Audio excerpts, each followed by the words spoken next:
Coming up. Face your death like a warrior. The problem with defeat is so few can accept it when it arrives and walks off on it. Legend.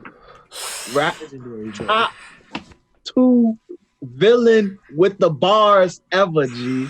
Bro. Kind of the nicest with the pen. Like the Kids look saying, ugly as fuck too. They really, G, that kid in the front, big note. They look. Why it look like Bakugo fused with? But look at my man's shirt though. My man's shirt, like his nose is his shirt. G, already know. Yeah. I'm preparing myself now. Being a resident fucking hater, is gonna get this form. You already know, DC. When I read this, I was like, okay, so has another power up incoming. Oh, fuck this. Fuck that, bro. Stay tuned. I'm too sick. I'm too sick. I'm too sick. Yeah, hey, what? Hey, no. I be like, watch your mouth. They ain't know how far I take it. They ain't know it's my house. Everything I do is to offend. We wanna all win, got a top 10. But I top your 10. But I top your bins. But I top your M's. But I chop your limbs.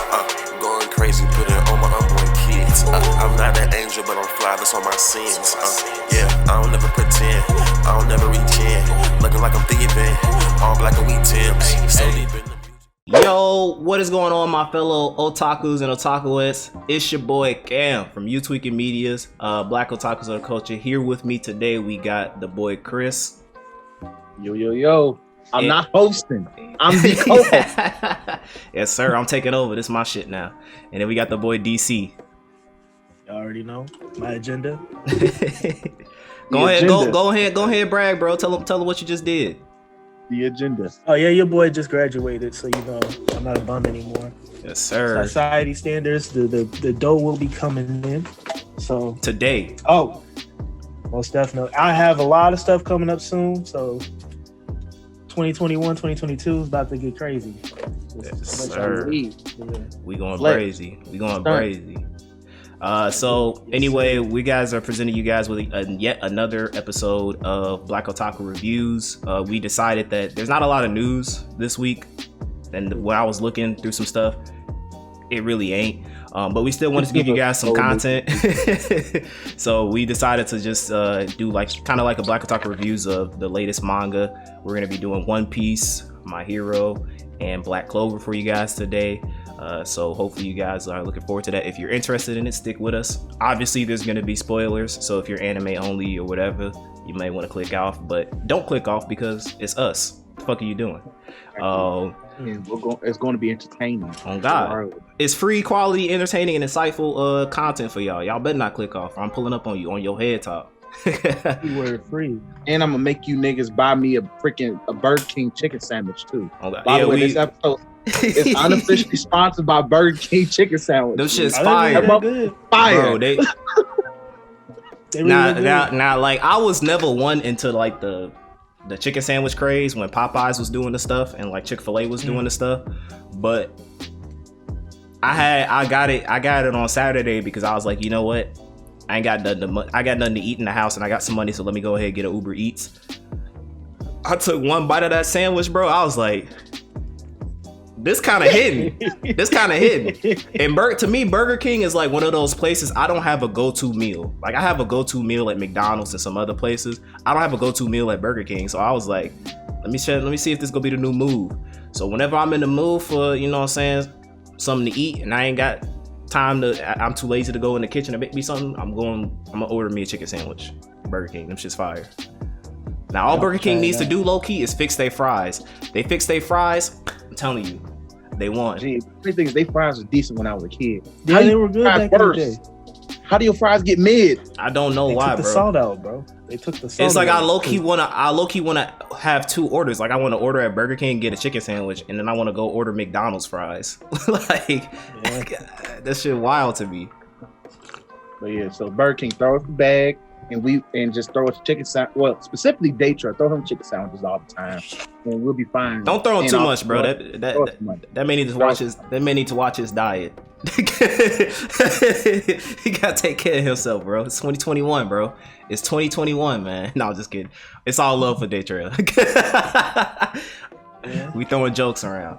But anyway, make sure you guys show this video some love. Be sure to like the video, comment, subscribe to the channel if you have not. Click on that bell icon that's next to the subscription button to enable post notifications so you guys can be updated on the latest and greatest as far as content on this channel, whether that be through Black Otaku Plays. Fun fact, I was actually in the middle of recording one, so after this goes up, I'm gonna go back to doing that. Black Otaku Reviews. Check out the Black Clover episode if you have not, or You Tweaking Media's various other podcasts that we have on the channel.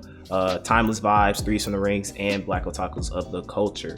Make sure to share this video across all social media platforms that you have available at your disposal so we can engage with a wider audience. Tell your friends, your friends' friends, your cousins' friends, your cousins' friends.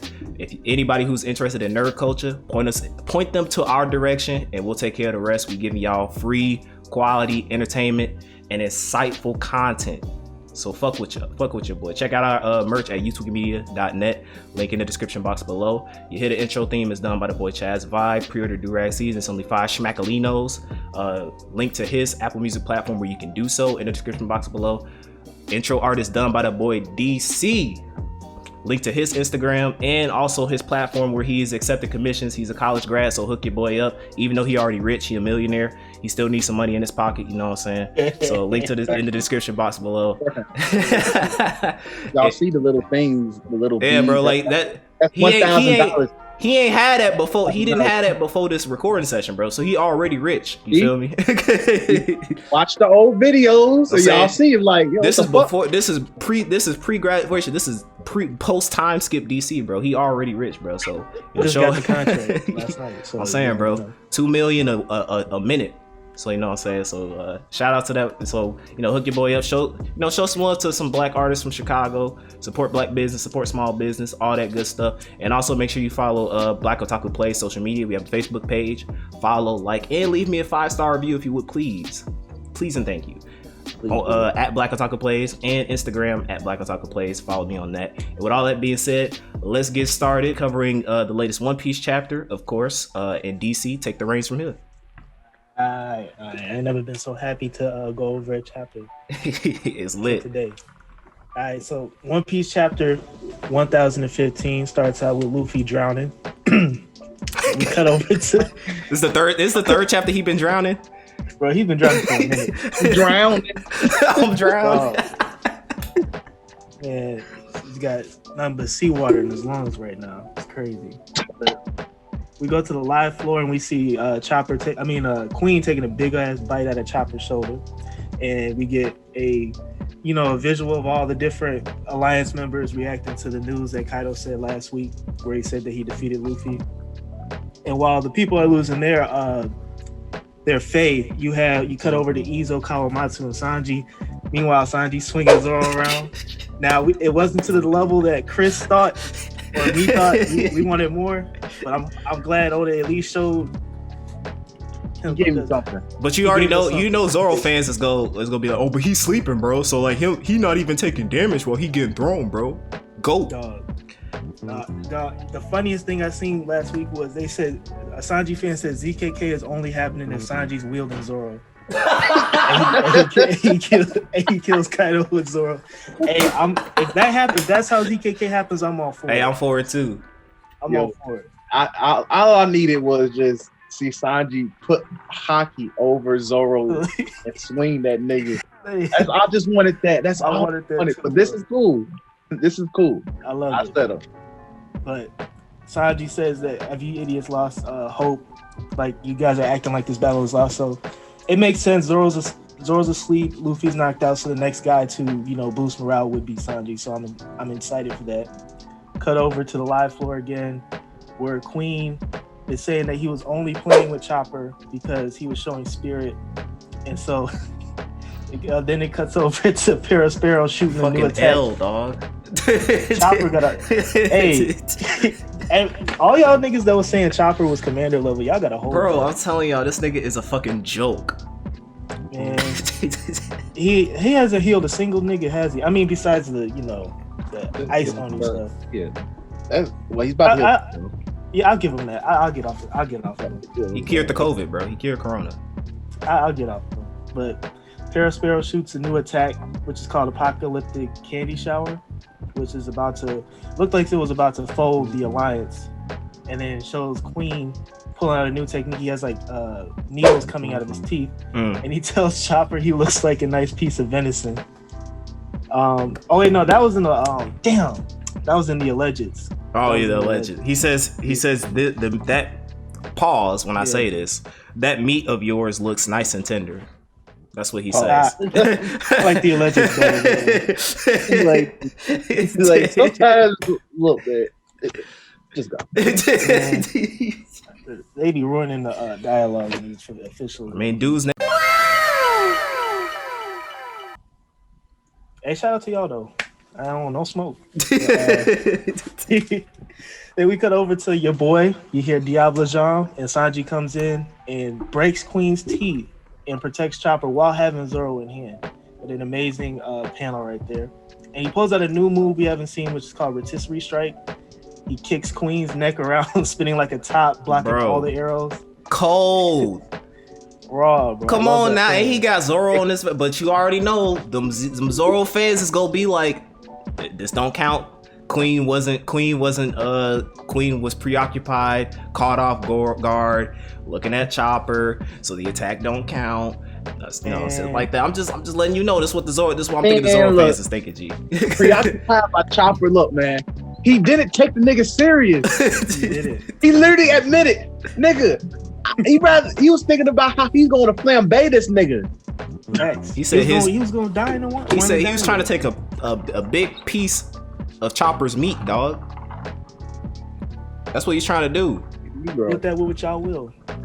But I mean, I don't like it. People taking away from Sanji with this feat because the amount of things that Zoro's done were fake feats, where he does something cool, but he doesn't necessarily do as much substantial damage, but you still give him the dub. There's some people that saying like because Sanji didn't draw blood, he didn't do too much to Queen. But I'm like, there's a whole double page spread of him saving Chopper and everybody in the room, and then it smacks Perospero. Yeah, the next panel shows Perospero flying for dear life with his eyes white. So it's obviously meant to be a good moment for Sanji. So stop hating, just deal with it. Dude even takes the cigarette. He's like, "You did good, Chopper." Like classic Sanji shit, bro. Come on now. Classic, you can't hate on it. You should smile at this, man. You know, get your moss head thumbs out your asshole. And just read the chapter. Like, I can't. Stop bluffing. But as we continue, Sanji tells Chopper to stop crying, vice captain shit, and says, "After all this time we've been together, you've seen how many miracles." From Luffy. Then he kicks Zoro over to Chopper, saying, "Take care of him. I'll handle this dinosaur." Cold as fuck. Then it cuts to, he says a line that probably triggers some Zoro fans. He said he's about worth 10 men when he's healthy. Crazy. I know niggas is probably beefing over that one line for like hours after that. Shout out to y'all though. And then the thing I'm excited for, Queen says it's you, Judge's son. So we're gonna get some more Vince Smoke lore. We're gonna get some more possible Vegapunk because it's implied that they're tied. So curious on that. Soba mask, please. Indeed. He did all this without the race suit too, so that's another feat. But yeah, then we cut to the guards. They're saying, "Why does he keep fighting even though his captain's already dead?" And then Marco says, "This is why I like you guys," which is a callback to Marineford. I appreciate that because Whitebeard dies, but they still had to continue to protect Luffy afterwards. So appreciate that. Then we cut to the castle's first floor where we see Kiku and Kanjuro laid the fuck out, lifeless bodies. And then we have the goat Kaido standing over Kinemon. Kinemon's tooted up with Momonosuke crying in the background. And Kinemon tries to stab Kaido.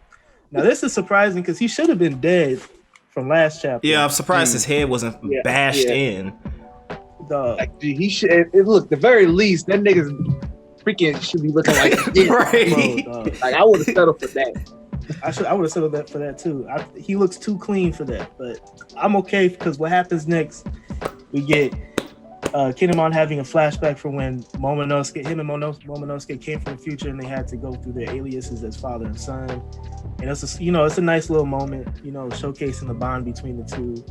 And Kaido is like, it would be a lot better if I cared about Kinemon. I liked it. I mean, I wish we had this before this. Yeah, moment. I'm saying it's like it'd be a nice moment if like I didn't fucking hate Kinemon, but I hate that nigga. It's on his head top, G. Literally. That's true. Oda should have did a better job with the Scabbards, but I mean the Scabbards I do like are still alive from what I know. So when them niggas get smoked, then I'll probably feel something. But yeah, we cut to Kaido saying, "With what will these extra seconds buy you? What will their escape change exactly?" He like, they still in my castle, nigga. Like, what y'all doing, G? That's crazy. Pulls the sword out, and Kinemon tells Momonosuke to flee. Momonosuke's crying, and it shows Kaido just skewering Kinemon. It says, "Face your death like a warrior. The problem with defeat is so few can accept it when it arrives," and walks off on it. Legend. Top 2 villain with the bars ever, G. Bro, kind of the nicest with the pen, bro. I like the more I went back and reread, like y'all said last week, Kaido's the number one, and I was looking at some Doflamingo dialogue. Kaido low-key has a lot of one-liners since Wano has started. And we didn't even get his flashback yet. So Bars.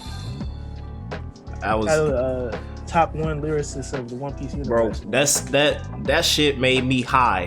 When I saw this panel, that shit made me high, G. That was a nice fucking pack to smoke on, G. Fuck that nigga Kinemon. That nigga was a bum from conception, and he was a bum when he died, G.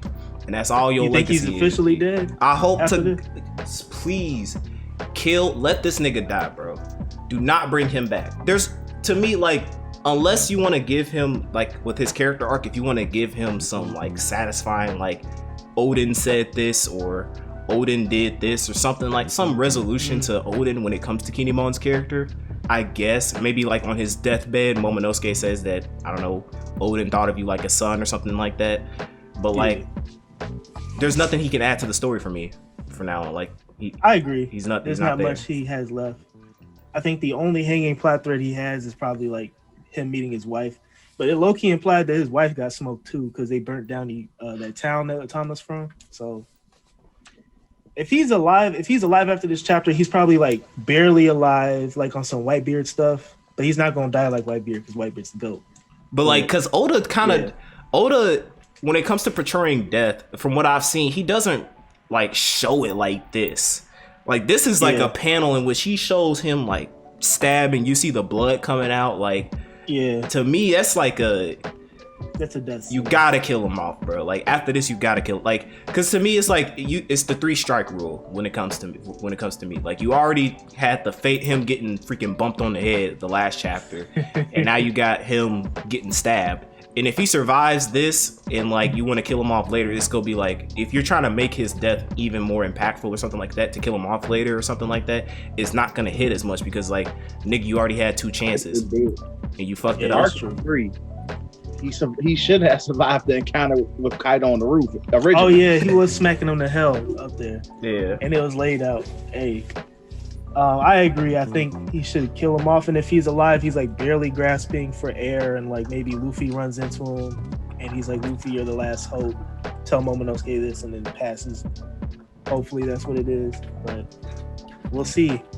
We cut over to Shinobu running with Momonosuke, and Momonosuke grabs one of the Marys, and he's about to tell him that Luffy's still alive because he spoke or heard Luffy's voice, and so all the people in the live floor hear it, and Momonosuke says that Luffy is alive, and please keep fighting.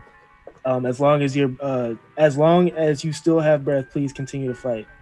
And it cuts to Luffy like drowning, and it's like speech bubbles, but it's weird. He's telling Momonosuke, but he's I don't know how this is. I'm trying to say, does this have something to do with Momonosuke's devil fruit ability? Because there's been a lot of times in which he's like been saying like, oh, Luffy's condition on the roof or something like he's been able to kind of have like some kind of clairvoyance in terms of seeing things that are happening that's not within his vicinity.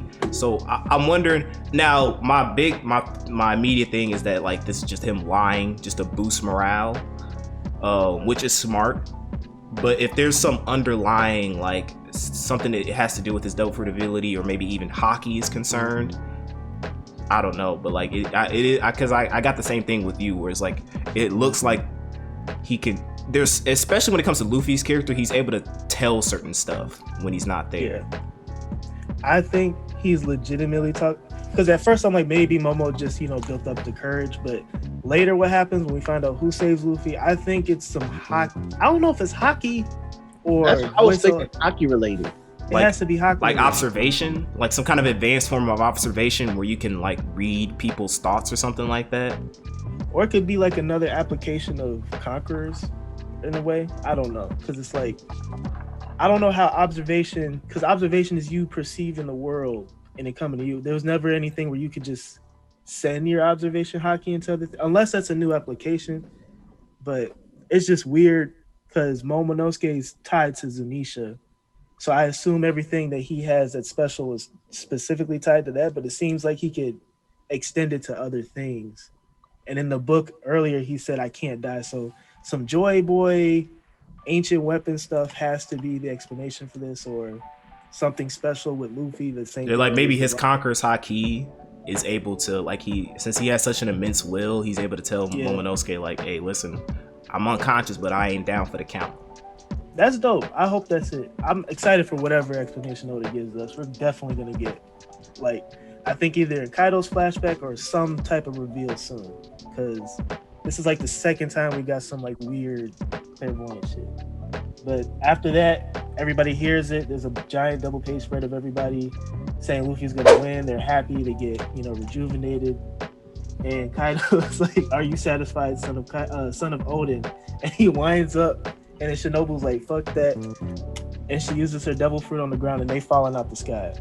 Smart choice. Kaido's better. Kaido, he's batting literally above 800 right now, G. Bro.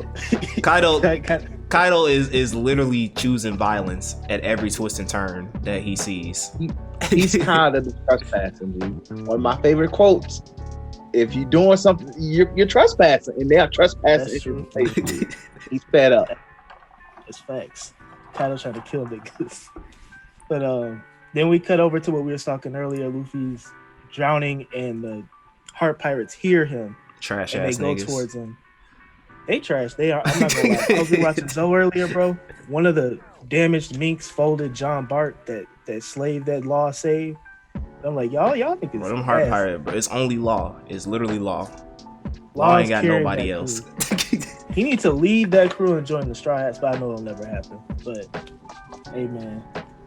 Oda, if you listen. Oh, but yeah, you're right though, because it's a specific dialogue that says, "You're right, it's a person." Wait, is that Straw Hat? How could he be speaking in the water?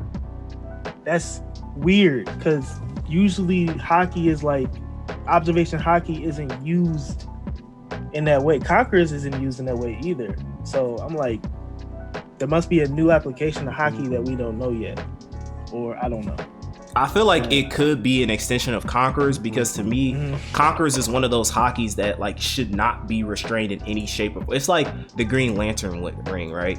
Where it's only limited by like your will or your like Conquerors hockey is literally an extension of your will in the outside world. Like it's like, to me, it's like you can't just be like, well, I can make people faint because I have a stronger will, or I can make my punches stronger. Like to me, it's like there has to be a lot more going for Conqueror's Haki than I make people faint or my attacks get stronger. It's literally your will. You are displaying your will in a physical form to the outside world. And if everybody else's will is not on par with yours, something negative happens because they're facing your will. So I feel like there should be, when it comes to Conquerors, now observation and armament, we could talk about that kind of stuff. But when it comes to Conquerors, there should be no restrictions in how you utilize it.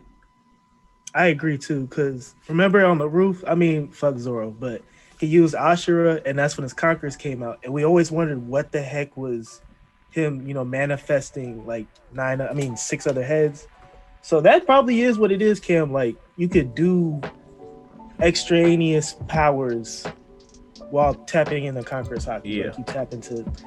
That's dope. I'm like, Oda's always throwing curveballs and showing us new things. I guess I'm okay with him being very sparing with hockey up to this point, because it seems like it's really rooted into the overall plot of the story. So I'm happy for that. Then we cut to your girl. Best part of the chapter, bro. One of the best parts of the chapter, G. Hey, Nami's broken, bro. Nami's broken. She's moving up. Nami is officially probably non-Big Mom strongest woman character. Like Loki. Listen, I stepped to the batting mound when it came to that when it came to them Nami theories, and I was like, I stared the dude down. Dude thought he could hit me with a curveball. Thought he could strike me out. You know what I'm saying? And I hit that bitch, bro. Grand slam, bro. Man. We was right. Everybody was saying that. Nah, Nami not gonna get Zeus. Zeus is done. Why does Nami need Zeus? Zeus, you know, Nami's not a battle character. And I was like, no, fuck that. Nami needs her flowers. Zeus is the perfect, like literally, it's like spoon-fed perfection of a power-up for fucking Nami. And I'm glad he did it in this way, because that's a lot of us were saying when I was reading through comments in Discord and Reddit, I was like, it's the climb attack. He's gonna get attached to the climb attack in some way, and that's gonna enhance her abilities. Let's go. That's OP, because it's not just Zeus. Like literally, her climb attack has Big Mom's soul in it. Like that's OP as fuck. It's broken. That's crazy. Like it already extends like really long, like, you know, Goku's power pole, but like now that's got like Big Mom. Like I don't know, she's probably gonna pull out new fucking thunder nukes and shit, bro. Man, it's gonna fight for, like, it's sentient. This is dope. Like she gets a double fruit weapon. She has the power of a double fruit without having a double fruit. Pretty much. Shout out to Oda. I appreciate it. Then we cut to Big Mom talking to kids, saying they're just bluffing. He fell into the sea. He's dead for sure. And then Law with Bar saying, but the longer you work with him, the more you get this funny feeling that he'll find a way out of things in the end. So hey, Law, I'm sorry, G. But it's funny, Big Mom of all people's talking about he fell in the sea, he dead. Oh, bitch, you fell into the sea. That was the whole arc. This whole you've been taking swims whole arc. But that's why I love her though, because Big Mom is just, she's insane and she's stupid. She's a walking contradiction, bro, and she's consistent in that. That is facts. And she clean though. She clean. She ain't got no scratches on her. So we'll see. Law and Kid versus Big Mom. We'll see how that goes. That's gonna be interesting. We cut to the end of the chapter. We got someone from the top of the roof screaming Kaido. Kaido's like, I think you mean father. Yeah, bars. And she's like, no, I've come here to cut those chains. Man, Kaido's fed up, bro.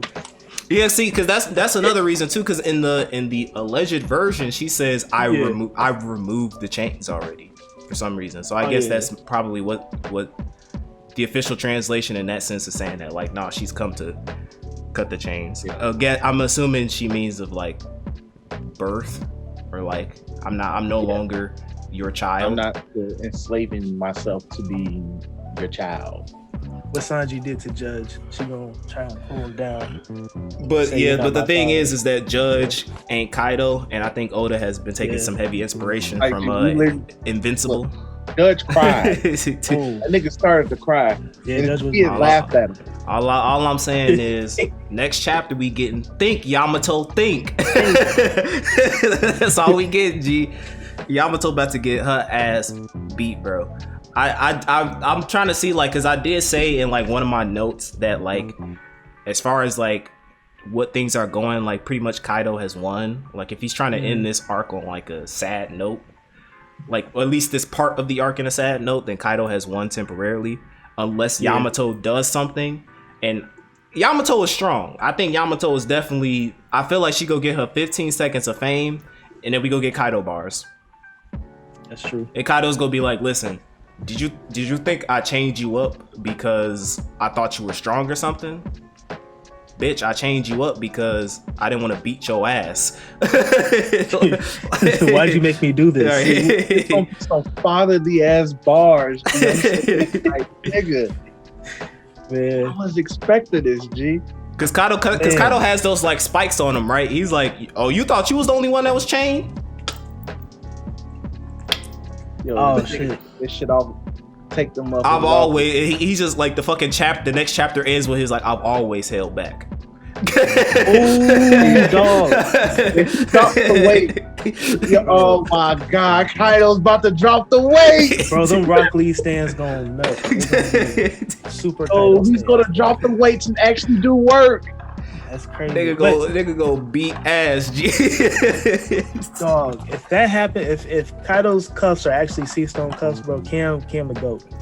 That's a future sight right there. About to drop the weights and niggas is going to go fucking nuts. That nigga finna go crazy. Wild. But I think my overall thoughts for this chapter, I fucking loved it. Absolutely loved this chapter. Same. From being a Sanji and a Nami fan, this chapter made me happy. A lot of us wanted to see Sanji versus Queen ever since this arc started, and we got introduced to Kaido's crew. So actually seeing that fight take fruition is dope as hell. I need to see some Osoba Mask stuff. Please give me Osoba Mask stuff, and I will find out more about Vinsmoke, Vegapunk stuff would be dope. It would be dope too because Queen has ties to that. The Nami climb attack stuff put a fucking smile on my face. I was so happy when I saw that because like I need y'all niggas to stop the unnecessary Nami slander, bro. I get some of y'all niggas and some horn dogs. You know what I'm saying? I get that some of y'all some horn dogs and some of y'all don't like the way that Nami acts, even though she's a pirate and pirates like money and shit. So I mean, I've never understood that. I've never understood that criticism. Black Otaku, Nami's the purest pirate in the whole universe. She's a pirate. Like in real life, actual real life society, that's what being a pirate is about. Getting the bag above all else. So like, and you're only focused on the bag. You're mad that a fucking show about pirates that one person acts like a pirate when everybody else just acts like superheroes. Like, get the fuck out of here. That's true. But yeah, like I'm glad that Nami got her just dues. Kidimon, hopefully he's dead. Let that nigga stay dead. I like what Momo did as far as it kind of giving some insight on either his abilities, Luffy's Conqueror's Haki. There's a lot of implications, a lot of theories surrounding that. And I'm looking forward to seeing how that takes fruit.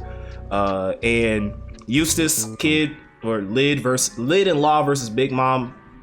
Law's gonna carry that fight. That nigga Lid is not doing shit. He's a walking L. Did you hear about the SBS that came out? What happened? He limited. So he said Kid's fruit is called the Magnet. Jiki no Ni or whatever. But basically, he only uses it to attract metal. I mean, like he manipulate metal. It's magnetism, but it's just manipulating metal. It's not like electromagnetism, where he could do like magneto shit. Where like, you know. Oh, that nigga suck. Yeah. Damn, so, yeah, the nigga Kid is ass, bro. I'm sorry. He only manipulates metal. That's so limiting, bro. Like, I'm telling y'all this, all you Kid fans, I like it's not even on the level of like Zoro fans, because like when I be hearing Kids fans say like Kid is so awesome, like when you put him on par with like Law and Luffy, and you got this nigga Kid in the corner, it's like, bro, this nigga don't do shit. It's like if you look at the Justice League, right? And this is no slight to Batman, but if you look at the big three, Superman, Wonder Woman, and Batman, come on, G. No lies told, bro. That's what Kid is, G. And that nigga, he offends me. Every time I see him, I get offended. And I'm looking forward to Yamato versus Kaido. or I'm gonna call it Yamato tries to versus Kaido. That's what I'm gonna call it, because I'm thinking Kaido is about to beat her ass. And the wild part right now, Kaido's I think he's warmed up. Yeah, he's warmed up. He's in his bag. He's been in the bullpen. He's been warming up his pitches. I'm warmed up. I'm in the game. All right, let's go, man. I'm out the bullpen. I'm about to go crazy. Just straight 100 miles an hour on everybody, G.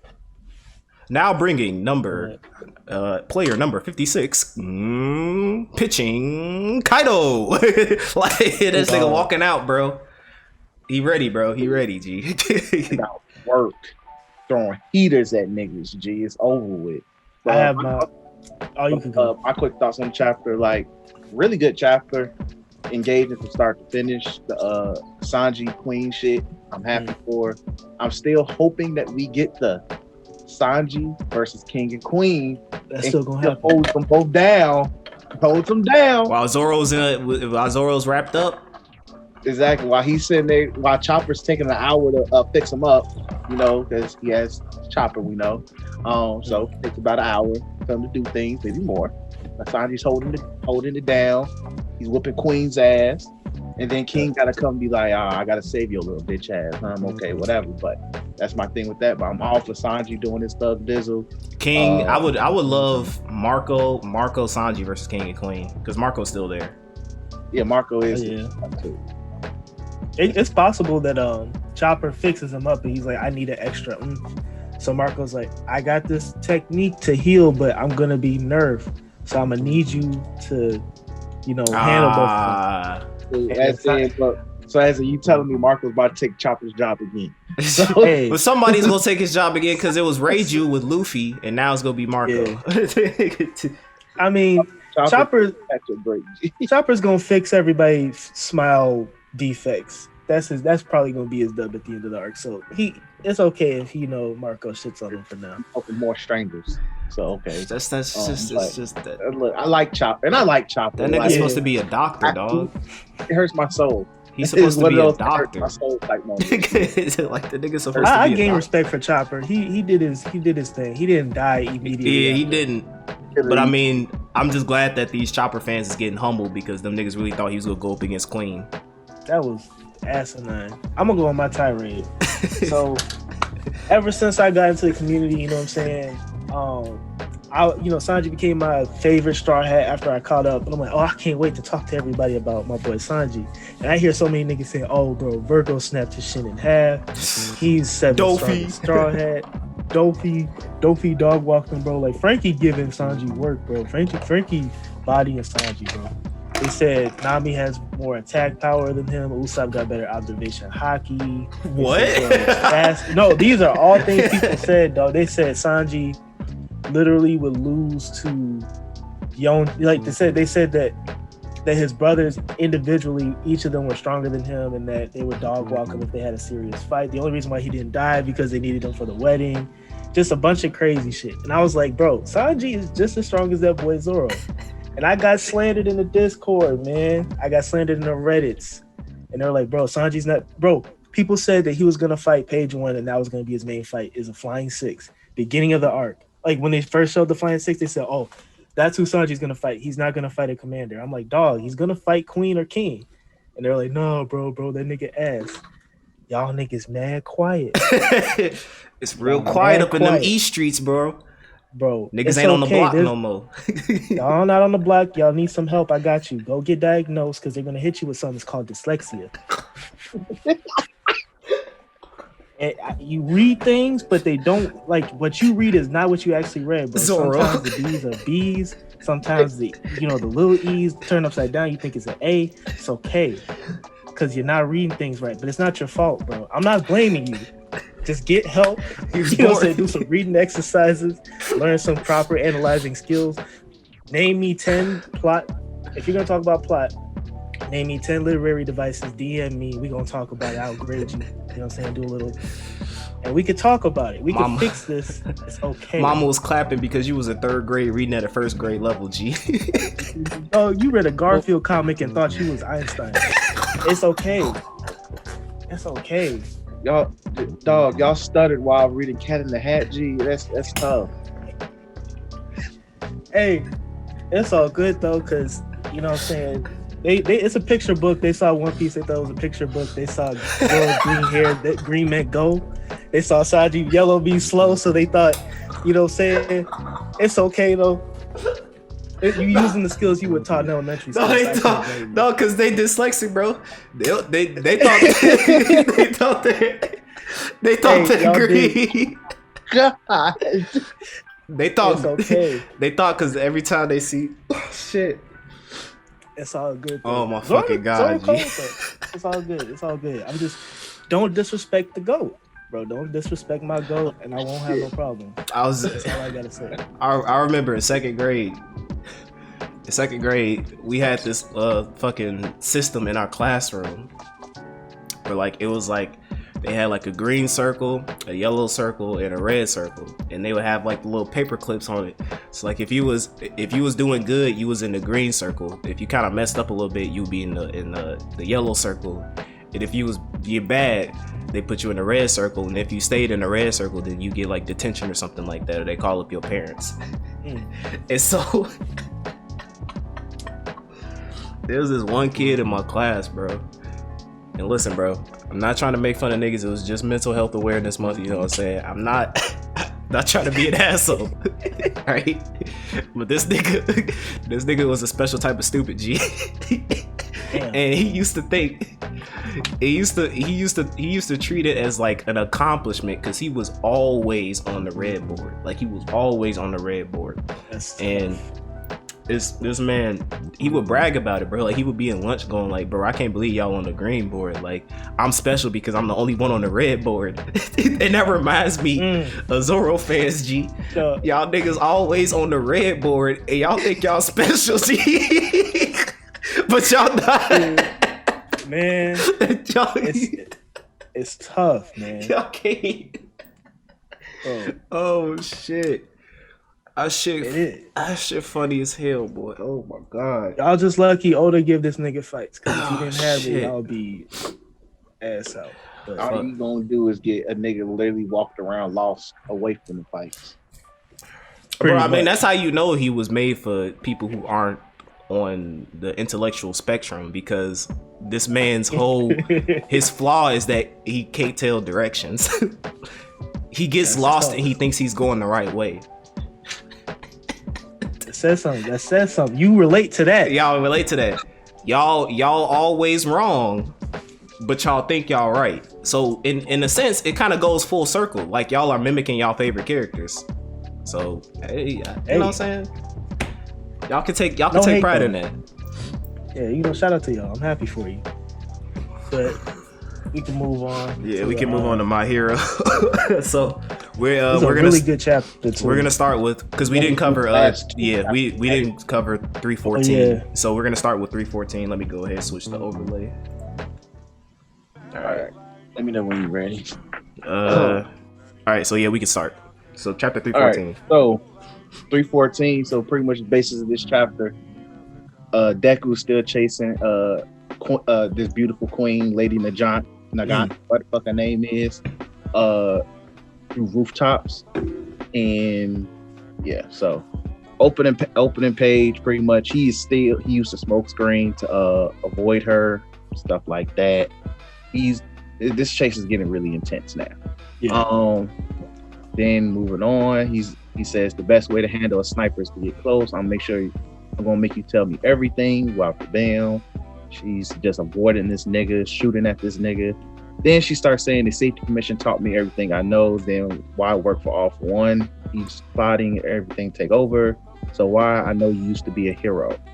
All you're saying is that phony sense of order that manufactured. No wonder people tinged by it and can't understand the truth. Deku got mad at her when she said tinged. Like tainted? He's like tinged? The fuck you mean? Like the fuck?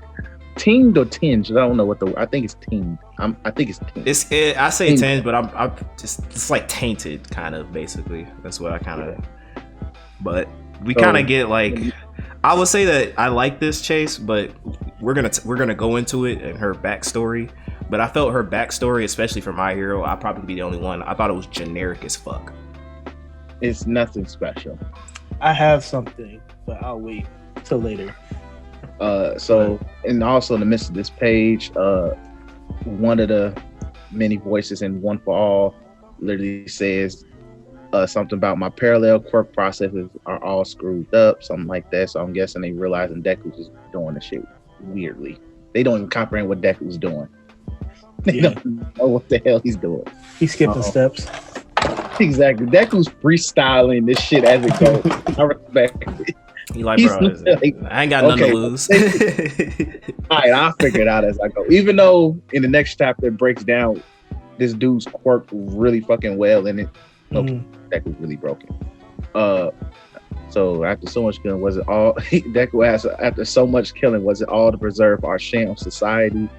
And it's about say there was a group of terrorists plotting against heroes. When you have people that, when you have people like that capable of shaking the bedrock of our society, or a hero team colluding with a gang of villains while gaining fame and fortune, law and order won't cut it. They have to disappear along with their crimes. The Safety Commission gave me those classified missions. Oh, she was a hitman. So pretty much the way they just saying she was the Safety Commission's hitter. Once upon a time, vigilantes played the role of heroes, won the people's trust, and turned the country, made sure they kept doing their part. At the end, now in those silhouettes, DC, are those people that's in the actual My Hero Vigilantes comic? Which page are we on again? We're on page 7. 7. I'm gonna check. So it has her in like this generic ass Widowmaker pose. And then no, I ain't seen none of those. Cause the main character, he has a similar, like, you know how Deku has the All Might ears? He also has like a suit that mimics that too. So yeah, I don't recognize these silhouettes. Okay. I don't even look at vigilantes. But yeah, so she says, and she was a cog set to keep the system in place and running nice and smooth. So she was the middleman. A system that needed both sides to maintain itself. So I obeyed. I complied. I did my duty. They're showing her killing niggas, literally shooting niggas in the head. Yeah. John Wick, bro. I respect it. And you know, like this page on page 8, this is like low-key a really badass like picture of her. Like, she cold. Yeah. And then they show her, I guess, like I guess the kid saw her and she was like, "Oh my god, you're awesome." Want to shake your hand, and her hand is all bloody looking and shit. You know, they all play Fortnite and they main snipers, so they kind of like it. It's fucked up. But yeah, so like the kids look ugly as fuck too. They really, that kid in the front, big note. They look. Why it looked like Bakugo fused with. But look at my man's shirt though. My man's shirt, like his nose is his shirt. G. Mama want to make him feel special, man. My man's nose is literally his shirt. G. Like how your nose that? And then the kid on the left. Yo, the kid right behind him, like that kid look like he got fucking veneers. Bro, he do. There's some ugly ass kids, bro. How you ugly in the anime, G? That's tough. That's tough. It's like he said, yo, my his hero coach. I'm about to draw some ugly ass. And then the chick on the right looks like she got a satellite hair. Yo, like why is that one pigtail just up? Yo, G, we over a fry kid. Some ugly ass kids, bro. I'm sorry, G. But so yeah, so I guess she's looking at the system like, yeah, it just made my head spin. She was exhausted. She's calling the shit phony. So she's pretty much starting to become a feminist at this point. Yeah, it's a man's world, and a woman ain't got no parts to it besides being in the kitchen. So yeah, so she has a conversation with the head of the Safety Commission, and she ends up killing this nigga pretty much. I ain't about to read that conversation because fuck that conversation. So Deku's like, you killed the president of the Safety Commission at the time. That never made the news. They claimed you killed another hero during an argument and all of that. So they pretty much like the news covered up what she did. The superpower society is a gilded daydream seen through rose-colored glasses, but it's paper thin, a fragile illusion. Say you bring back the status quo, then what? History would just repeat itself. Yeah, like I said, she's not saying nothing special. It's like I like what she's saying because it's reality in a sense, especially because Hirokoshi is trying to paint. He's not trying to because I think of it like Justice League, like cartoon Justice League, where like they were always kind of. I mean, they had like some arcs, but like heroes, in terms of heroes and interactions with society, they're always seen as like, oh, good guys, nothing wrong with them type of situation.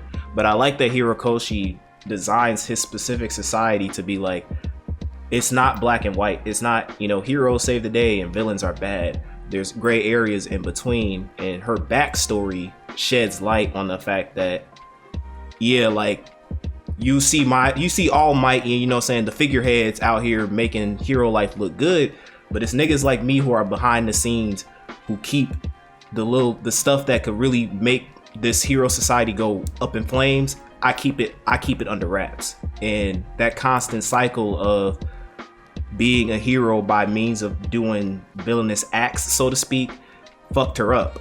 And it made her realize that, like, yo, this shit fucking sucks. I like that part. I just think that whole, because we've seen so many villains in My Hero with the same, you know, hero society sucks. I was a part of the hero society. It sucks. So now I'm bad type of situation. I've seen that so many times to where it's like that part of the backstory didn't hit for me. I like the correlation as far as what she's talking about, as far as the hero society. I like that, but as far as her own, like, I was a part of the hero society and I didn't like it, so I'm evil now. I've seen it so many times in the story. I agree. Do you feel like that? Because prior to this, like, if I didn't read Vigilantes, I wouldn't understand what any of the villains mean by hero society failed them. I feel like Horror Code, like, after reading Vigilantes, I kind of see the ground level people kind of fucks them over because they can't use their quirks. You know, you're hindering people. And some people have quirks that are, like in Vigilantes, there's some people who have quirks and they look weird, very villainous, and people, you know, shun them. And since they can't use their quirk, it's like this, you know. Yeah, we saw that. Saw that through I forgot that nigga's name. Not Toga, the other dude from the class one. It's in the current arc. The nigga, nigga. Yeah, the fake Aizawa nigga. Him. Oh, okay, yeah. Through him, like he was saying, he said his quirk. Yeah, like we need more of that, and I think people would understand the flaws, because I feel like I like it, like how Cam is, but I feel like we're just getting smacked upside the face with this shit. You know what I mean? Yeah. Like out of nowhere. It's like it's good to shed light on the fact that, like, the world that you've created, right? As far as, because what we've seen when it comes to hero and entertainment television is black and white. Heroes are good, villains are evil, but we never see the behind the scenes shit. Like, we're starting to get more of that with, like, shows like The Boys and Invincible, things like that. But in the anime spectrum, we really don't get much of that when it comes to portraying a superhero society. So it's good that he's kind of going like, yeah, there's this morally gray area, and that's what Nagant was a part of. And it was because of that morally gray area that she went the villain's way. The darker side of things. But you've had so many villains in My Hero who I've been a part of the hero society. It failed me. So now I'm evil. It's like repetition. It's like, okay, we get it. It sucks. You went to the bad side. So, like, that's why the part of the thing why I'm saying it's generic is because we've seen it so many times where it doesn't hit. Yeah. But I like the lore that he included with the backstory. I agree. Like, her backstory wasn't, like, her as a character is good, but he could have did more with her to make her backstory. I feel like, because it's like, he jammed a lot within, like, in the middle of this chapter. Mm-hmm. Yeah. And then went right, and then towards the end he was like, oh shit, I'm only doing like 17 pages. Yeah, she killed the president all of a sudden for some reason. It's like, what? Yeah, and then she said he's a strong one. So how do we know he's a strong one? You know what I mean? Like, she did the double barrel that makes her gun powerful. So it's like, exactly, what was the point of doing that? But because they literally off-screened her killing the nigga. Pretty much, damn near. They just showed the bullet. Yeah, pretty much. So, yeah, he ate that shit. But anyway, so they break that down. Then she says, at least a future ruled over by all for one will be a hell of a lot more transparent. It's like, wow. You know, I really like how they're showing her like entering the hero side of things, and it's just like her now. It's just like, look, edgy college. It's like, yeah, after you graduate college. This is after you graduate high school. After you graduate high school, and you go into this is before you find out about credit scores, student loan debts, and all this other stuff, major and minor credits and shit like that. And then this is after you get fucked over when you graduate, and the bill connector's knocking at your door like, it's time for you to pay up, nigga. So yeah, so after that it leads to like a really, so Hero Coach can draw ass off. Bro, and also amazing. Deku off of Jigga is pretty much one of my favorite things right now. Man's do look like he off that good shit in this on page 14. My man's is off peel. So he's using one of the, I think that's Black Whip. Yeah, that's Black Whip to literally get closer to her. And she's like, yo, this kid is different. He analyzed my moves based on my shot trajectories and realized that she was like, yeah, I might underestimate this little nigga. So I think this is her talk. Yeah, this her talking about it was not all black and white. No, this is Deku. This is Deku saying this. We already talked about. Swept under the rug, whopped the bam. Then Deck was like, which is exactly why I've got to extend a helping hand. That phony education's done wonders for you. Again, you know what I'm saying? That reminiscent of reality, G.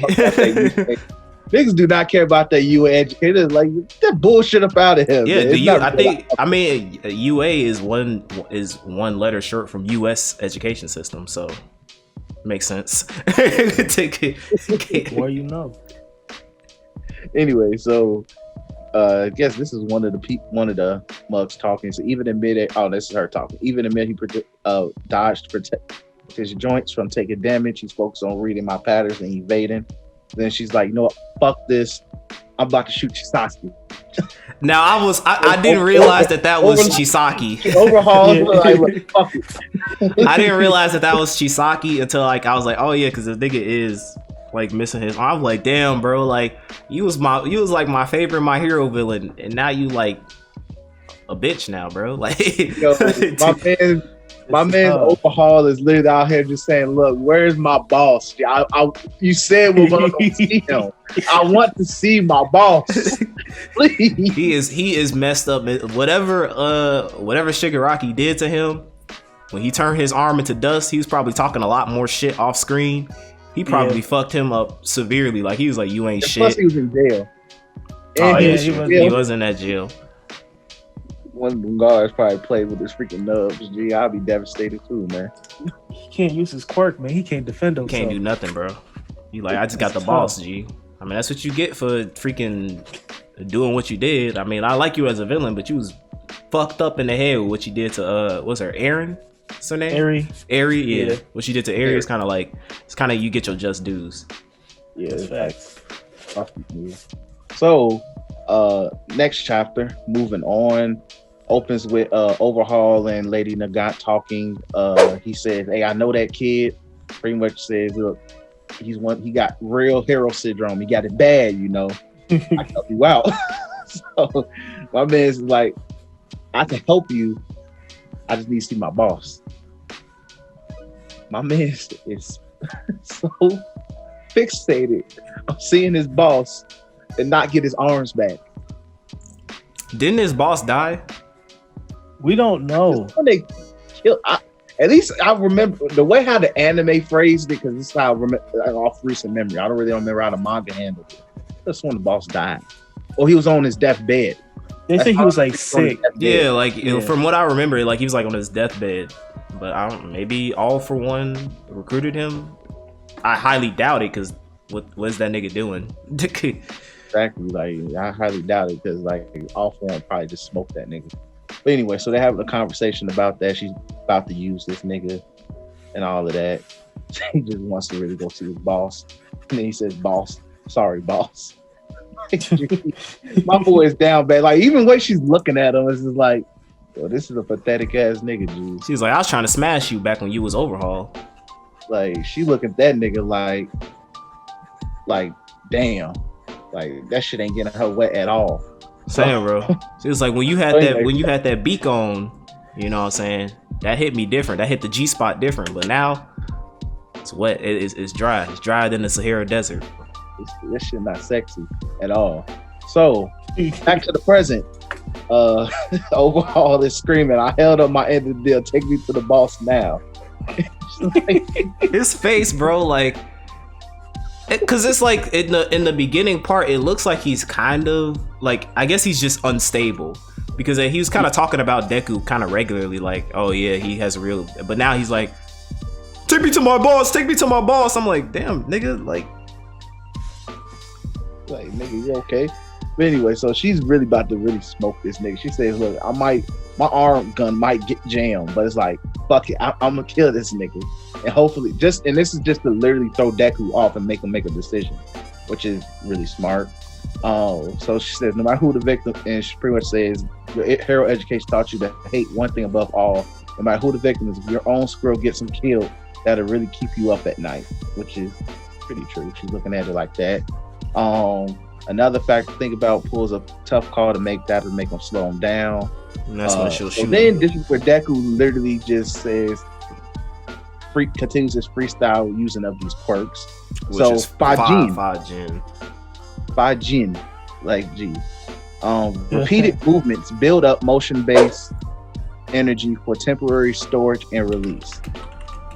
So in a way, it's like he's using kinetic energy as he's repeating, doing like jumping back and forth to literally quicken up his movements. Then he gets a burst like that. Yeah, I had to look it up, like the actual meaning of Fajin. So it's a Chinese martial arts, particular the Naija martial arts, and basically the main principle in creating Fajin is using Dantian. The Dantian is thought to be the storehouse of your energy and can be used in striking. One technique described by Master Wang Jiankyu for developing Fajin is by breathing into your lower abdomen and creating a pressure. Yeah, Horikoshi did his research, man. Hey, that's smart. I ain't mad at it. So, in the midst of this, so they keep explaining everything. So while getting shot at, I flexed and extended my legs to protect myself and store up that energy. Plus, one for all, 45% plus centrifugal force. Everyone in my generation can picture it. Who's everybody in your generation? Because a lot of them niggas suck. Anyway, so the sight of All Might moving faster than a speeding bullet against real Superman like here. And also this is a very really good panel. Really good panel. Once again, more Deku off the jigger. So fucking ugly. But I do like how he calls it faux 100%. 100%. So it's like gives that illusion, and plus he knows how it feels. He literally used to break his fucking arms all the time, so he knows how 100% should feel.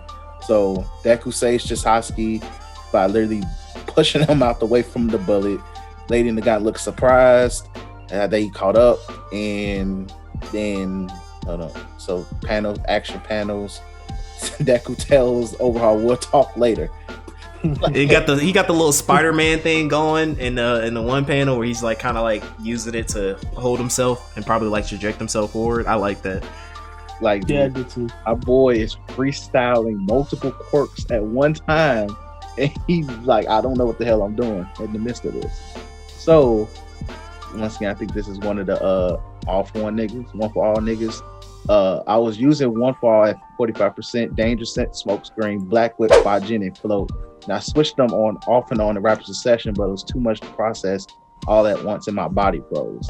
Having learned a second ago, now I've narrowed it down to using just one. So this makes me love what they're doing with Deku, because Deku has always been implied to be a smart ass nigga. Intelligent. Yeah, he's always been like he can process things faster. It's just his body is a bitch.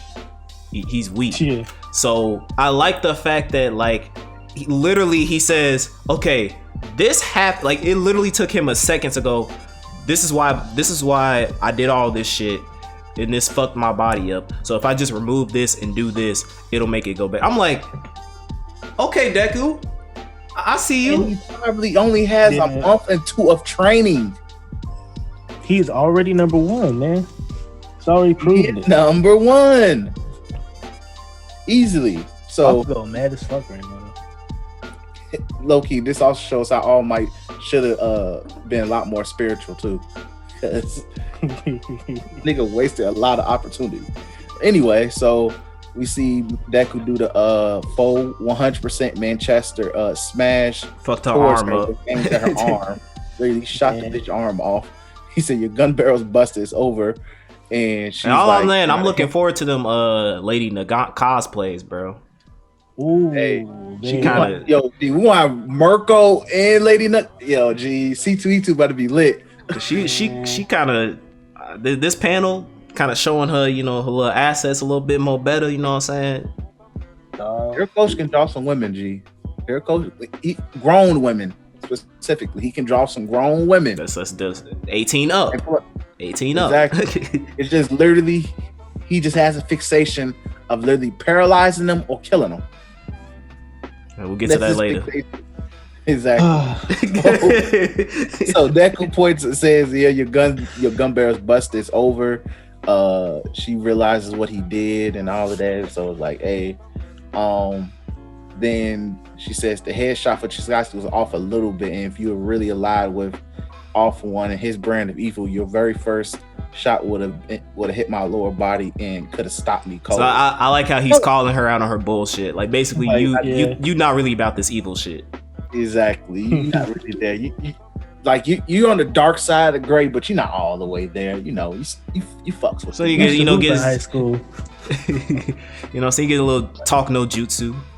Yep, exactly. So he said, "You've known real darkness, so you got to know that there's a way to bring back the light. Please fight on our side. I can tell you still got the soul of a hero." She's looking like, you know what? What a guy. So now she's lusting after a child, and this is where, as you can see, what my Zoom name is currently. All For One is real evil. This is Hey, I was looking at the panel like, what the fuck is going on, dog?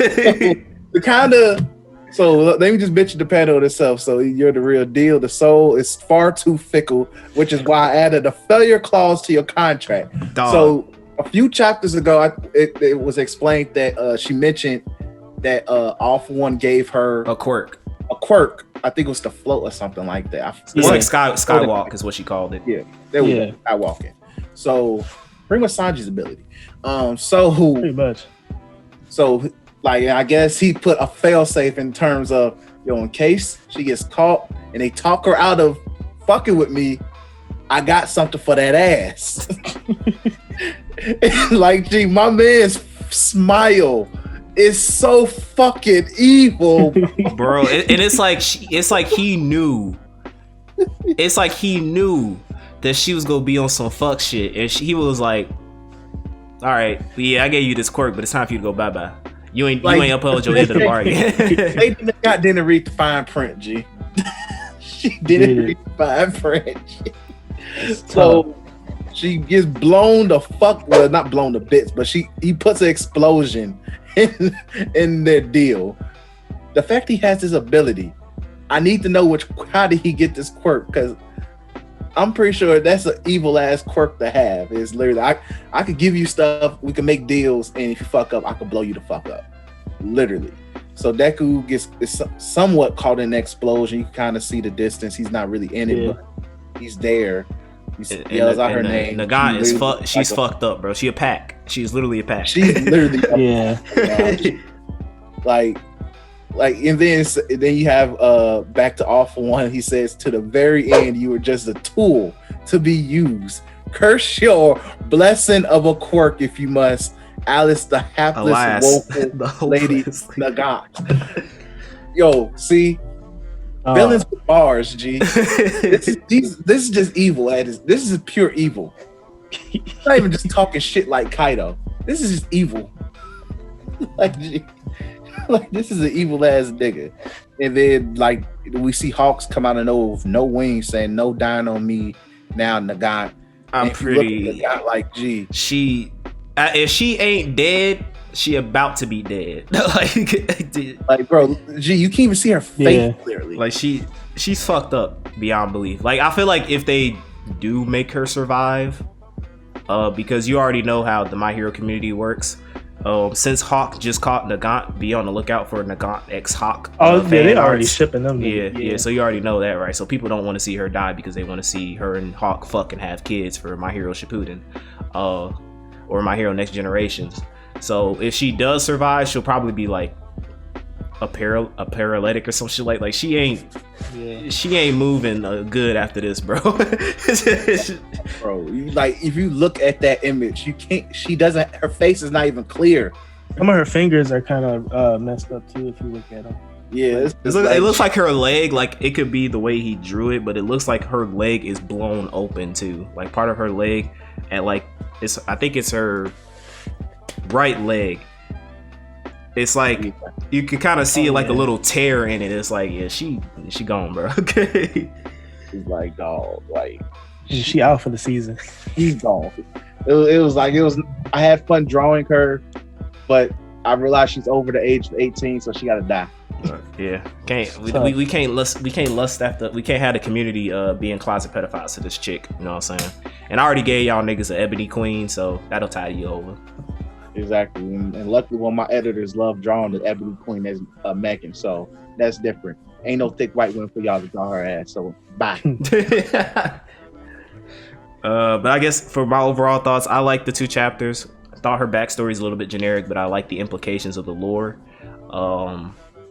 Deku, I think the highlight of the 2 chapters was Deku utilizing his quirks in a manner that suits his character, being very smart and strategic about it, as opposed to being powerhouse about it. Like if this was Asta would not be doing this shit. Asta would have fucking punched her in the face and the fight would have been over, but but that's not Deku's style.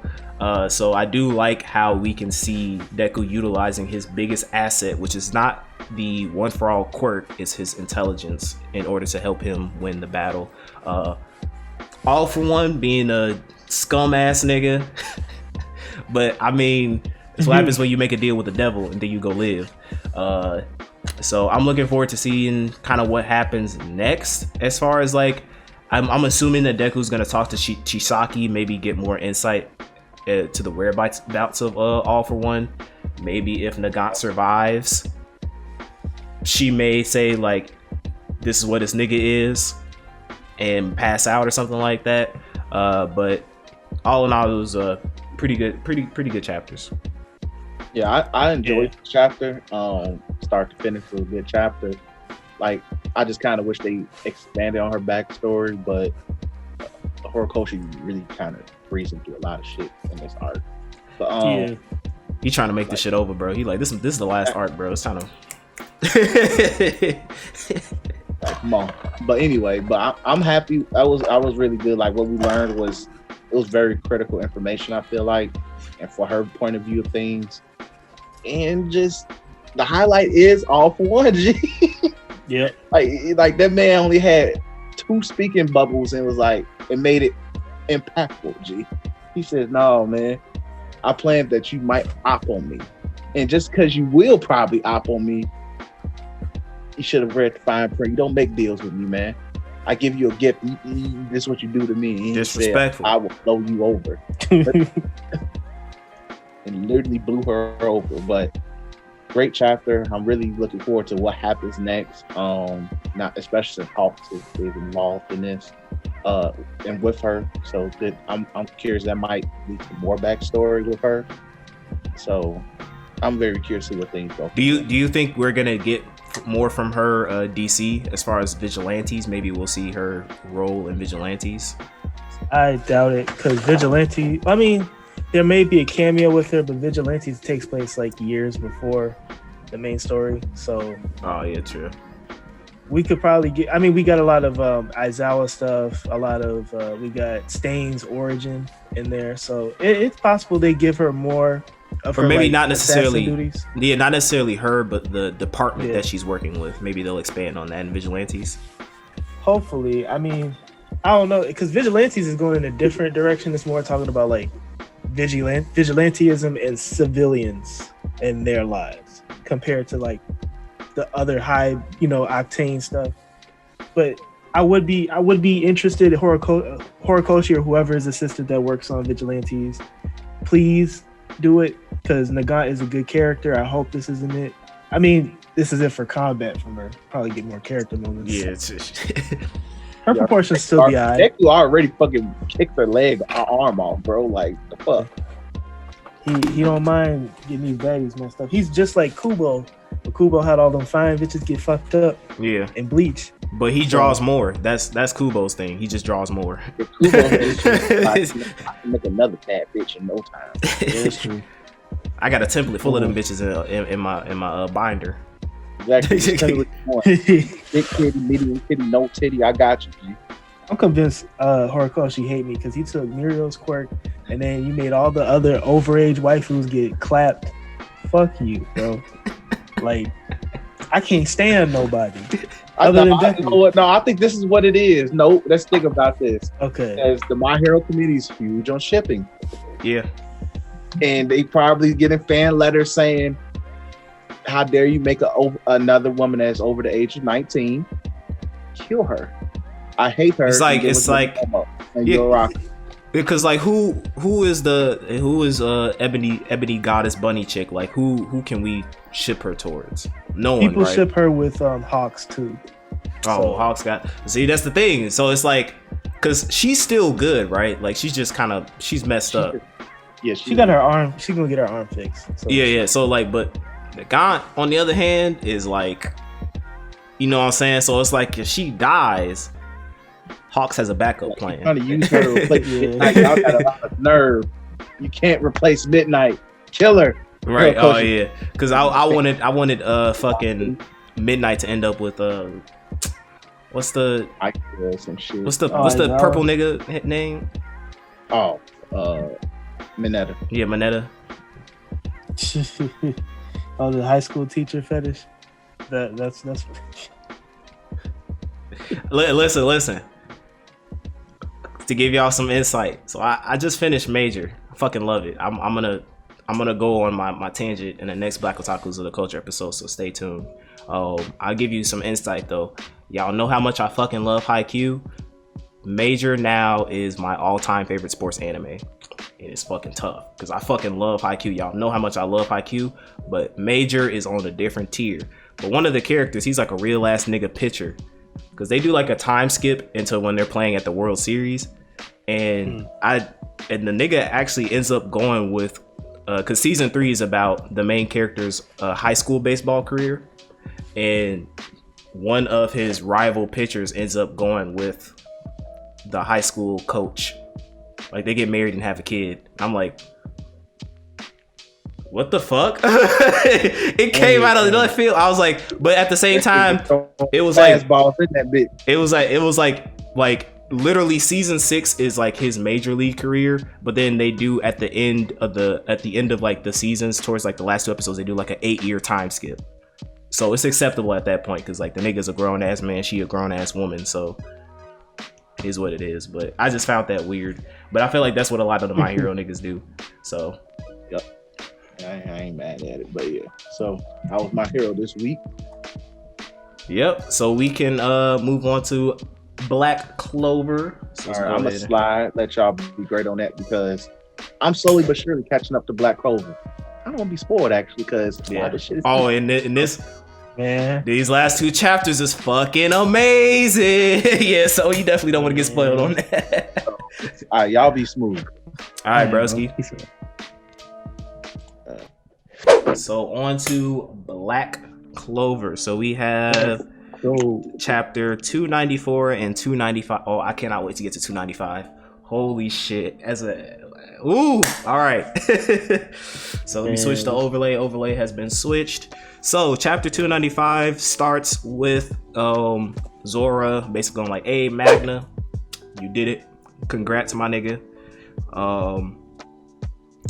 And Asta and Luck come in, get some really good reactions. Asta goes like, you know, Captain Yami and I worked together and we barely managed to take this guy down. He's like, Mr. Magna, you're completely awesome. Giving him his just dues. I like it. Magna senpai, man. Oh God. And then Luck goes, Luck I love Luck's reaction to it too. He's like, yeah, I'm looking forward to when we can fight. Like this just the acknowledgments to me. Yeah, that's what I was looking forward to from the last chapter. Me too. I love that he's getting the respect he deserves. We started out Black Clover with Magna. He was one of our top characters. Yep. So I'm glad to see him get his just desserts, get his dues. And it shows like, hey, he ain't no slouch in the series, bro. Y'all thought he was out. But he's still cemented in the Black Bulls. Nigga cold. And then we get some really... I like this from... I don't know his name. I'm just gonna call him fucking Grasshopper nigga. But... yeah. He has a really cool moment in this chapter where he's basically saying that I was a commoner, even so I was strong, so I worked my way up to captain. I won't lose to nobles or royals. I've actively added commoners to my brigade, but when that nutcase Yami let a peasant into his, I thought he's got to be out of his skull.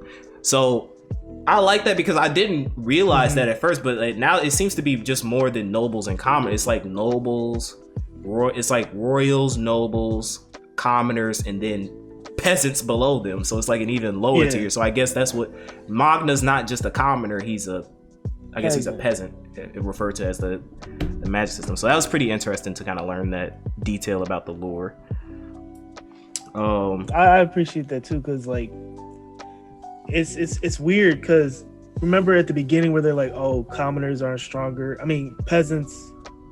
So yeah, like they said, commoners or peasants can't, compare to a royal or a noble. Yeah. And I was always curious. I'm like, there had to have been other commoners or nobles that were strong. So we get more insight into that. Where like there's a distinct difference between the lower classes as well. Yeah. So I like that. Royals, nobles, commoners, peasants. So I do like that class system, how they're implementing that. So we get some more. He basically says a Dark Triad member whose devil power was at 100% would have nearly been equal of a supreme devil. But this guy, I don't know how he did it. What a great surprise. I like that. So basically they're saying that like Magna's feat was supreme devil level. And the only other person we've seen combat a supreme devil is Asta. So the hierarchy, man, it's changing. So shout out to big shouts to Magna. We get this the dude that they're trying to go after. There's devils coming out of the Qualipath, I think. He says that Dante lost. Cool name. I like how they kind of naming them after kind of people, figures that we like are devil related. Devil related things. Like that's pretty cool. Goes like, I'd love to know what sort of spell that they used to take him out. A chain link, nigga. A chain link, nigga. Yeah, noble niggas can't use that, bro. You gotta be a commoner. So basically they get their sensu beans so that they can go head to the Qualipath where the scientist dude is, so they can take him out. Then Dante gets back up on some creepy stuff and he's like, oh yeah, I'm not gonna lose to nobody. The grasshopper comes out and he's like, he's like, just what I'd expect from an almighty Dark Triad member. The speed of your recovery magic is no joke either. You can't control that magic body you're so proudly of, though. It's running wild. It's like, silence, I'm immortal, I'll crush all you, I won't lose. But he's saying it's like in a weird, like twisted way because his body is so contorted. And then he's like, man, just shut up. I don't hate stubborn guys, but the little insect one don't go raining on his parade. Love it. I love that. I love it. I love that too. I want more of that grasshopper captain, because like I guess the insect, rags to riches vibe from him.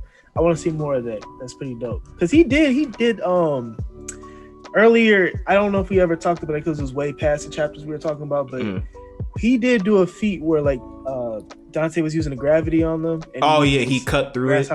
Cut through gravity. So he different too. And I like the fact that it's kind of like he did it as a respect thing. Like it's like you know what I'm saying? Like you can't just die. Like let Magna have his time and the light. You ain't coming back. So I think it's presumed that he basically kills him off screen.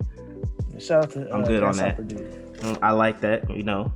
So then he's like, so then everybody who was attacked in the Heart Kingdom was really okay. So Asta's like, okay, so if everybody is here, if you're here, look, then that means, you know, that we cut to I forgot her name, the captain of the Rose. Charlotte. Yeah, Charlotte. Yeah. So Charlotte and the art dude, I forgot his name too. I forgot his name. Yeah. They are attacking Veronica. I think that's her name, right? Yeah. Freaking creepy design. But they're trying to basically halt her movements. Got the crown. We'll talk about the crown theme later, but I just like how he gives a lot of these really good forms a crown to kind of cement their kind of superiority or something like that. So they're trying to attack her, but Veronica has Lolo Pacheca, and she's basically she cursed her to work for her. Messed up stuff, got like glyphs all over her. Obviously I'll put post editing cam, will put up like the manga panel so you guys can see it. But yeah, she's like has no will, no sentience at all, and she's basically helping Veronica. They're trying to stop her. We get some cool panels of attacks going back and forth with the picture magic and things like that. And Charlotte, seeing how she was controlled by the elves, she's like, I know how frustrating it is to have your body stolen, and she's like, I swear we'll break this curse. Really cool moment from her. But Veronica ain't having none of that shit. She like, yeah, just enjoy the fight, you know, you go die, let it be. And then of course we get this cool panel of Noelle and her bodyguard coming to. It starts with a Z. Yeah, I forgot his name too. I think they say it in the next chapter. But then Noelle says, I'm here as promised, Vanica. Now, the next chapter, I love it. But I'm gonna say like this. Noelle has always been a character that I have liked. Like, I thoroughly liked her character from start. I have like this weird thing, like kind of how DC, like you say, like you like the strong woman type characters. I have the same thing where it's like, I have a fascination with tsundere characters. They have to be done. They have to be done right. But I have an affinity towards tsundere characters, and I've always been fascinated with Noelle. Her journey as far as being kind of like the black sheep noble, and how she kind of they utilize that to draw a connection with Asta, and her relation with the Black Bulls has always been good. So this next chapter coming up, it's like, in the One Piece community, we got Nami getting her W, and now in Black Clover we got Noelle getting a big ass W. So we get this dope. I'm gonna put this on here. We get a dope ass double page spread of the Black Bulls in like suits. This shit is clean. So good, bro. It's so freaking good. Like everybody in the black suits, like it's cool. Magna got his hair like that. Yeah, bro. And you see Yami in the cut, like in the back, like his back is faced towards them. Yeah, like it's clean, bro. It's clean. So Noelle is basically is attacking Veronica, or not? I say Veronica, it's Vanica, and the bodyguard nigga is going after is trying to basically save Queen Lola Pacheca, and Vanica's like, I hope you got stronger, because remember I was telling you I like you and I want to keep fighting you. And then, you know, Noelle is pissed because she don't fuck with Vanica. She does not like her. And then we get she says, I know we are absolutely gonna take you down. And Noelle has a water spirit. And we were talking about this in the first Black Otaku Reviews. We were saying that it would be dope as hell if like Noelle got a water spirit. Yeah, got the other characters got spirits, and now they have. That's crazy. That's so crazy. I didn't expect that to be her power up, bro. Like I was expecting like true magic. But I was so happy that she got a water spirit, bro, because she needed it. And it's like it's implied that it's similar to like and Fuegoleon. So she's on that level now, and remember we were talking about how like demons have their own level of connections and stuff. Yeah. Now we're getting to the spirits. They have their own levels of connect. Yep, and how it relates to specific magic classes. So yeah, you're doing a good job of it, man. We did have some criticism, and it looks like, I don't know, he heard us in the future for some reason. I don't know. Hey, sponsorship, man. Give us a shout out. Come on, Sam. We made you do this.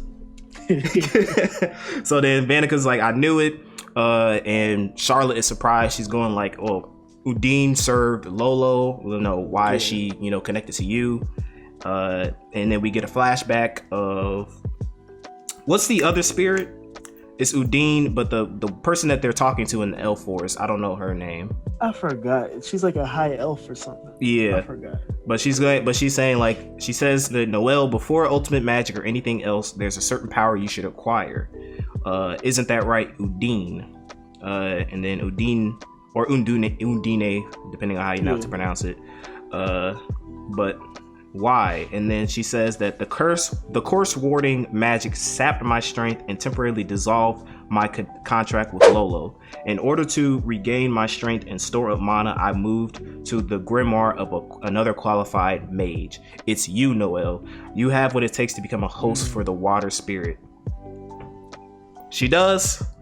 And she says, frankly, though, I prefer not to choose an ill-mannered, belligerent, noisy little girl like you. Seeing how they have. This reminds me of, Loki. You remember? From the little I saw of Fairy Tail, this is a better version of it. Remember that her little spirits that she pulled out? Oh, the spirit keys. Yeah. It was because they were related to the zodiacs. I forgot which specific zodiac it was, but I know who you're talking about. It was the water spirit, but she did not like Lucy at all. Yeah. And she knew her mother. Yeah, I like this, but I like this more than what I saw in Fairy Tail. Yeah, because it was a fun callback. I immediately thought of that. It's kind of similar in the sense because like they both knew each other's mom, and then she actually ends up. I don't know if she comes back, but she ends up sacrificing herself to save Lucy. Yeah, because she's like a super tsundere too, and she's like, well, I promised your mom that I would take care of you type of situation. So we get. She's trying to calm them down, and she says, using half of her body, Vanica has physically manifested with the supreme devil Majukula. While arcane stage mages could finish her off, there's another possibility. It's a stage only spirit hosts can attain, one that purifies malice and destroys devil, Saint Sage. So you already know, I'm preparing myself now, being a resident fucking hater. Is gonna get this form. You already know, DC. When I read this, I was like, okay, so has another power up incoming. Oh, fuck this. Fuck that, bro. No. I didn't even think about that, bro. Like, I read Black Clover ignoring that is a character, and I have so much fun. And then when you remind me that he's a character, it pisses me off. He's finna get he has a saint stage. He hasn't used the saint stage yet, to my knowledge. Because I don't think that one form where he uses the axe, I forgot what it called. I think that's just a powered up form of his spirit form. He has not used Saint Stage yet. So, because I think Noelle even says it. Isn't that right? He says, but in that case, instead of relying on Asta and the other arcane stage mages, shouldn't you have trained Captain Fugalion and too, their spirit host? So it implies that they don't have that. More than anything, Lolo's magic is enormous. Should we have her fight in Saint Stage? And then we basically get some context as to why Udine likes Lolo in particular, being the fact that like she comes from a long host of queens that have super powerful magic. She's had vast magic, but she could never learn attack magic. It says ever since she was small, she had vast magic, and she was eminently qualified to be the next ruler. She was different from ordinary princesses in another way too. Lolo wasn't able to learn a single attack spell. The best she could do was make night dolls and use spells that only looked like attacks. She never been able to reach Saint Stage and be able to destroy devils that way. That girl is far too kind. So I do like that they're kind of expanding on the relationship between Lolo and Udine, and the fact that she doesn't mind that she can't reach Saint Stage because her personality, she doesn't want her to use attack magic. So I kind of like that correlation. You know what else? Why I like this too?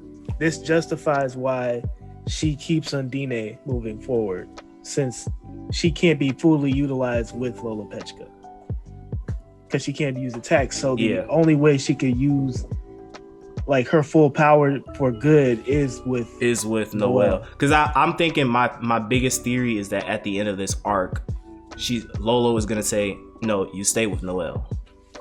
Because like something probably happens, like we were talking about, where there's another threat or a higher threat than the devils or something like that arises, and she goes like, listen, I'm only holding you back. Like everything as far as our kingdom is concerned is all good. We're safe. I can handle things from here. You need to go with Noelle because she needs you, type of situation. I think that's kind of what's gonna go down. I agree. So I wanted her to stay kind, but as a result, she was cursed and then kidnapped. I was wrong. Yes. And then Noelle says, not telling her about Saint Stage, that might have been a mistake, but you did this out of kindness, didn't you? Being kind, feeling affection for someone, how could those things ever be mistakes? We don't get along, but we do have the same goal, don't we? We'll defeat Vanica and rescue Lolo. Join me. So basically, ours. You know what I'm saying? It's just really great for Noelle's character. I love it. So Vanica is still talking shit, and she's basically saying like, hey, Lolo is finally able to go all out. Like, she's having fun. Her bodyguard is not attacking her because he's trying to kind of subdue her. And Noelle gets pissed off, and she's like, yo, stop being mad, Noelle. Let's just enjoy ourselves. Let's have some fun. And then she says, this is all your fault. I'm not going to forgive you if you let this, and then Vanica's like, I'm not going to forgive you if you let this fast. You better show me a good time. And then Noelle, she starts powering. She's like, shut your mouth. Someone like you who does whatever she wants and laughs like an idiot while kind people get hurt and cry, it's just intolerable. And we get Spirit Drive, Saint Valkyrie armor, and she says, I'm going to destroy you. The design of this is it reminds me of, for all my people who play Shin Megami Tensei, because Shin Megami Tensei deals a lot with, in terms of symbolism, with how they portray demons and how they portray angels. Specifically when it comes to portraying angels, they portray them in a sense that it's kind of true to form. Like, we have the kind of Americanized view of angels, like the wings on their back and stuff like that. But like in actual, if you take a look at actual like text, especially in terms of like the Bible, that's not how angels look. Like they say that like angels, like they have like 6 wings and stuff. Like they're not portrayed in like this, not necessarily that they're not being clean, but they're not portrayed in this super simplistic thing as having 2 wings on their back. And the way that Shin Megami Tensei does it is they kind of stay true to the form of the medium. So like when they portray certain archangels, they have like wings as ears, the wings and at the lower part of their backs and stuff like that. And that's similar to what they did with Noelle's new Saint Valkyrie armor form, and I like it. I've always liked the way he's drawn Noelle's Valkyrie armor, her mermaid armor, you know what I'm saying, kind of, you know, a little bit. Yeah, that was kind of mid. A little bit, you know what I'm saying, like a little bit, you know, gotta, you know, shonen gotta make the boys horny and stuff like that. But this form in particular looks dope as hell. I cannot wait to see her in action next chapter. And my overall thoughts on the past 2 chapters, just phenomenal. Like, it was the resolution with Magna's fight, absolutely great to see Asta's reaction and Lux's reaction, given the just dudes. We got more lore as far as like the class system of Black Clover in relations to the Grasshopper Captain dude. We got the Vanica showdown between the initial one between Charlotte and the paint dude, and kind of how her goal is the fact that she doesn't like the fact that she's controlling her, and she knows what it feels like to not be in control of your body, especially to be cursed as well. So I like that dual thing, but you know, she just wasn't strong enough. I do like how they're portraying the fact that these captains ain't up to snuff. Yeah, they're not. Like, and I think the only captains who really defeat any of the Dark Triad was Yami.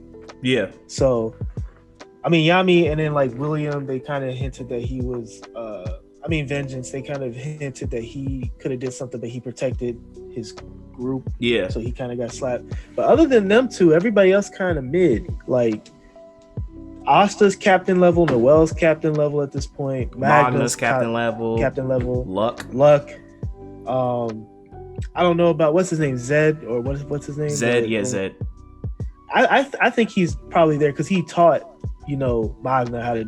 I feel like his turn to do something will be coming soon because he definitely trained in something. Yeah, I feel like it's gonna be more specifically him dismantling the little circle that's summoning the demons from the Qualipath, since he has a lot more insight when it comes to the spell, like circles and stuff like that.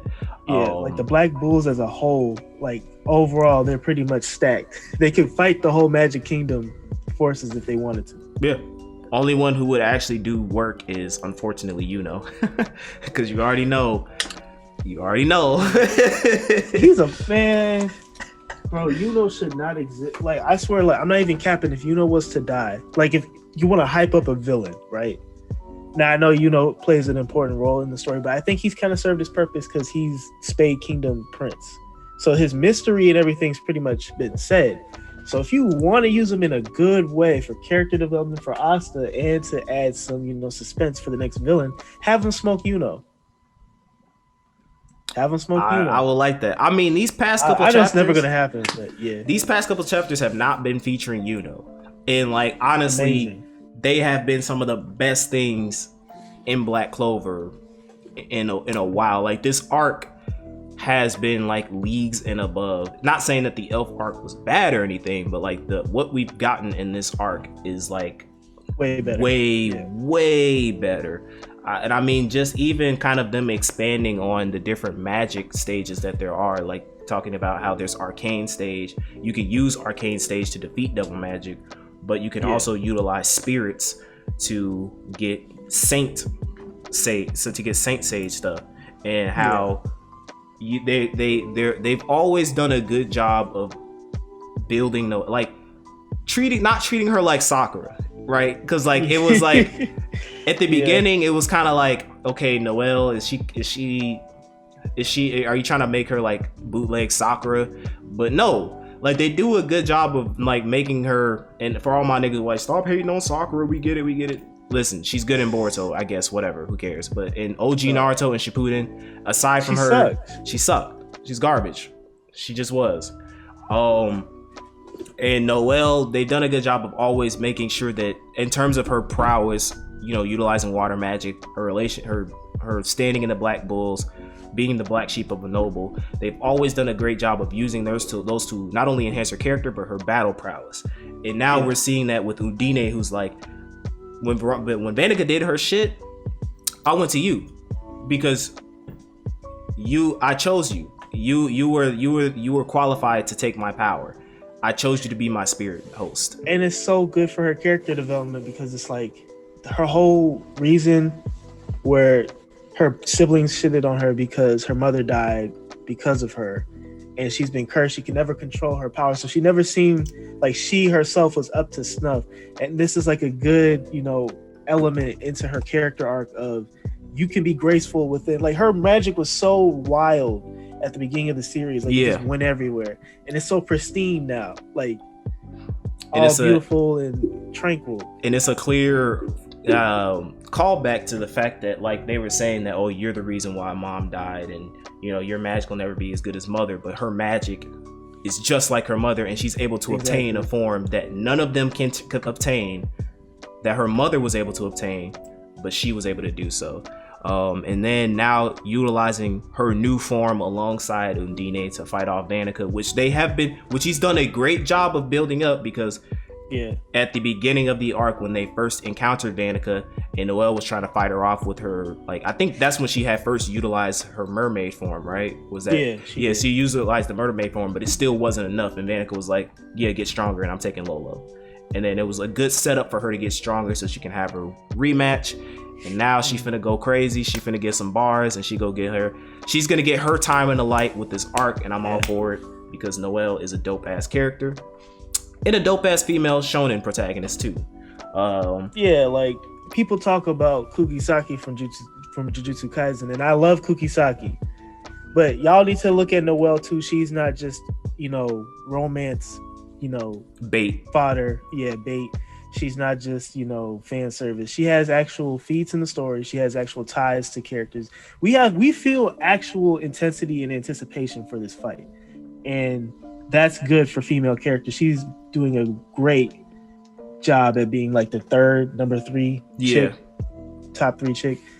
So I love what I keep forgetting his name. Yuki Tabata. Yuki Tabata. I love Yuki Tabata's usage of Noelle in the series. I'm not irritated at all. So shout out. I can't wait till next week's chapter. Yeah, next week's chapter is gonna be dope. Yeah. We might even fuck around and do a Black Otaku's review of it again. So I mean, stay on the lookout. But I mean, that's all we got for y'all. This is a pretty long episode. I didn't imagine it to be that long, but like I said, this is free, high quality content for y'all. So y'all better be appreciative of that. We talked about One Piece. Situation. You know what I'm saying? Yeah. One Piece, My Hero, and Black Clover. You know what I'm saying? Not big three, but big shonen titles to look forward to. So if you guys stuck around for all of it, I highly, highly, highly appreciate y'all for showing this video some support. I mean, y'all showed some support for the first Black Otaku Reviews episode. We may not have like hundreds of thousands of views, but I mean, we have some people who are checking the series out, and I appreciate that. And we can only go up from here. So, with all that being said, guys, make sure you show this video some love. Once again, like, comment, subscribe to the channel if you have not. Click on that bell icon that's next to the subscription button to turn on post notifications so you guys can be updated on the latest and greatest as far as content on this channel, whether that be through Black Otaku Plays, Black Otaku Reviews, or You Tweaking Media's other podcasts we got for you. You Tweaking Media, or not You Tweaking Media, Black Otakus of the Culture, Threesome in the Ring, and Timeless Vibes. Share this video across all social media platforms that you have available to you. You know what I'm saying? Help us engage with everybody else. Let your cousins know, your friends, your cousins' friends. If you're a nerd, we nerds. We talk about nerd shit and we make it funny. I think we funny.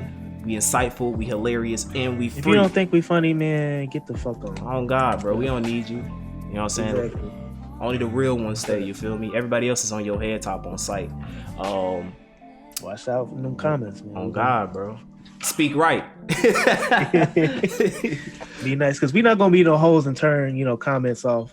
Nah. Yeah, do what y'all do. I mean, YouTube is a cesspool anyway, so I don't really give a shit.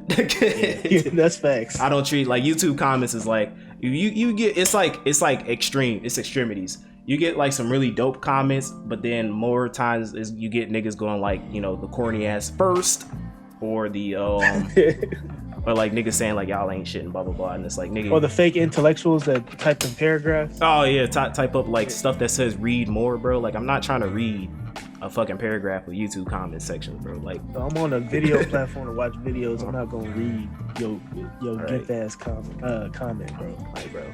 So act right in these comment sections, because I want to engage with you in the right way. You feel me? And Thanks. Check out our merch at youtweakingmedia.net. Link in the description box below. You heard the intro theme is done by the boy Chaz Vibe. Do-Rag Seasons, 5 Schmackalinos. Link to his Apple Music platform in the description box below where you can do so. Also, boy DC did the intro art. So make sure you show him some love by following him on Instagram. Link to that in the description box below, as well as a platform that he's accepted commissions. Even though he's a billionaire already, he don't need the money. But you know what I'm saying? I'm here for fun. Yeah, exactly. You know what I'm saying? Just let him practice, you feel me? I mean, he already made it in life, but he just want to play around before he die. Exactly.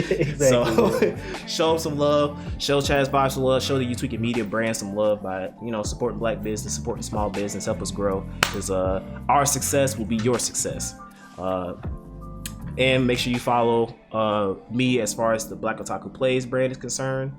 Facebook page, like and follow, and leave a 5-star review, please, and thank you, at Black Otaku Plays, and Instagram at Black Otaku Plays. Follow me on there. And with all that being said, guys, thank you so much for tuning in. Stay blessed. Love y'all. Johnny. Peace out.